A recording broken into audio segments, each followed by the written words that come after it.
오늘 읽은 17장에는 사탄의 세력이 어떻게 흥왕하며 또 어떻게 분열하는지 보여줍니다. 1절을 보시면 큰 음녀가 많은 물 위에 앉아 있습니다.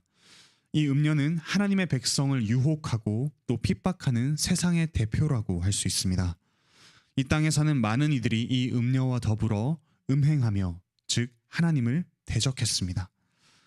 3절을 보시면 이 음녀가 붉은빛 짐승을 타는 그런 장면이 나옵니다. 이 짐승은 7머리와 또 10뿔을 가졌는데 그 몸에 하나님을 모독하는 이름들이 가득합니다. 이 짐승은 마치 용과 같은, 즉 짐승과 같은, 용과 같은 모습을 닮은 세상을 뜻합니다.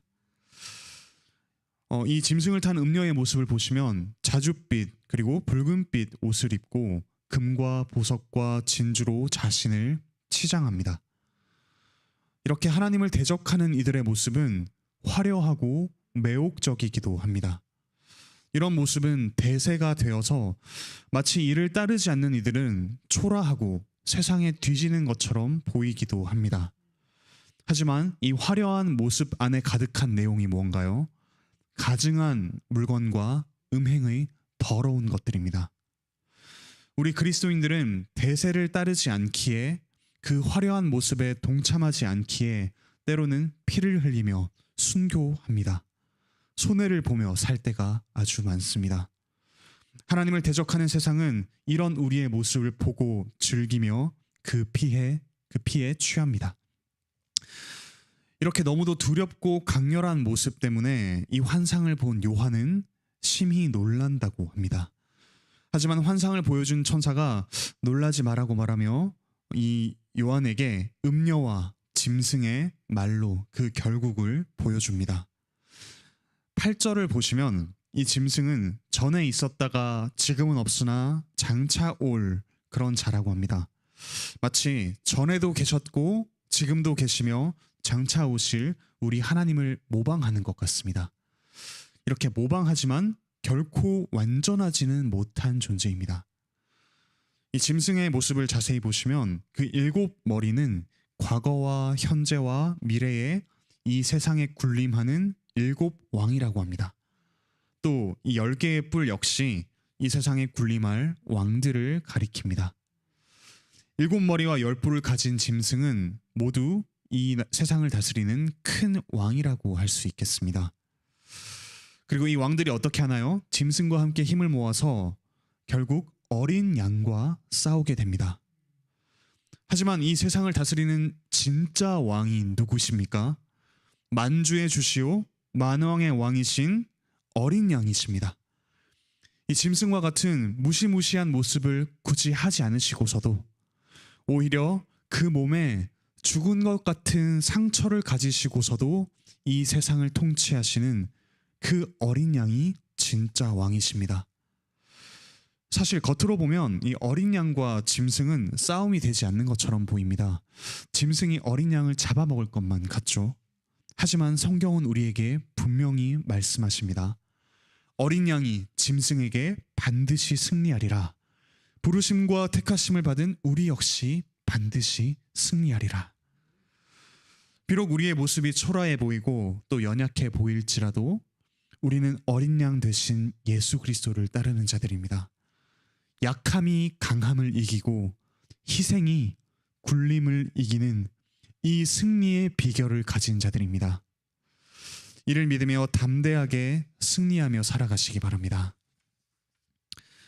15절을 보시면 이 음녀가 앉은 물이 백성과 무리와 열국과 방언, 그러니까 온 세상이라고 합니다. 온 세상 위에서 화려함과 세력을 뽐내던 음녀, 이 음녀는 10뿔과 그 7뿔과 10개의 뿔을 가진 그 짐승에 의해서 수치와 죽임을 당한다고 합니다. 그들에 의해 망하고 벗겨지며 또 살이 먹히고 불살라집니다. 이는 모두 하나님께서 섭리하신 결과라고 합니다. 각 시대마다 역사를 돌아보면 세상을 그렇게 다스리던 군림하던 굴지의 제국들이 꽤 많았습니다. 아수르 제국, 또 바벨론, 페르시아, 뭐 헬라 제국, 로마 제국, 그리고 가까이에는 뭐 당나라, 명나라, 몽골 제국 등등, 요즘에는 미국과 중국과 러시아 등등 여러 제국이 있었죠. 하지만 이 제국들의 결국은 어떻습니까? 결코 영원하게 군림하는 제국은 없었습니다. 각 시대마다 마치 온 세상을 움켜쥐고 있었던 것 같은 그런 나라와 또 문화와 경제가 있었지만 결코 영원하지 못했습니다. 오히려 서로를 멸망시키면서 권력을 위한 투쟁 가운데 나타났다가 사라지기를 반복한 게 이 땅의 역사입니다. 이런 세상의 권력은 마치 가인의 그런 어떤 길을 따르는 것과 같습니다. 질투하면서 권력을 홀로 독차지하고자 하죠. 조금이라도 방해가 되는 것 같은 이들은 모두 죽여버립니다. 없애버립니다. 정치, 경제, 문화적 권력을 내어놓기 싫어하죠. 하지만 우리의 참 왕이신 어린 양은 어떠십니까? 우리의 참 맏형이신 우리의 예수 그리스도는 어떠십니까? 오히려 자기를 내어주시고 우리에게 그분의 몸과 그분의 살과 그분의 피를 내어주신 분이십니다. 낮은 종이 되셔서 우리를 섬기시고 우리 위에 군림하기보다는 우리와 함께 거하시는 분이십니다. 화려한 보석으로 스스로를 장식하지 않더라도 그 스스로 이미 영광 자체이신 분이십니다. 사랑하는 관악교회 성도 여러분, 이 세상의 화려함과 권력에 놀라지 맙시다. 그 앞에 우리가 연약하고 초라해 보일지라도 기죽지 맙시다. 우리는 죽임당하신 어린 양을 따르는 그분의 백성입니다. 이 세상을 움직이는 힘은 자기를 내어주신 참 왕, 죽임당하신 어린 양께 있습니다. 이 사실을 믿으시며 오늘의 우리의 삶을, 우리의 직장 생활을, 우리의 가정 생활을, 우리의 모든 일상을 꿋꿋하게 자기를 내어주는 삶을 살아가시기를 간절히 바라고 축복합니다. 기도드리겠습니다.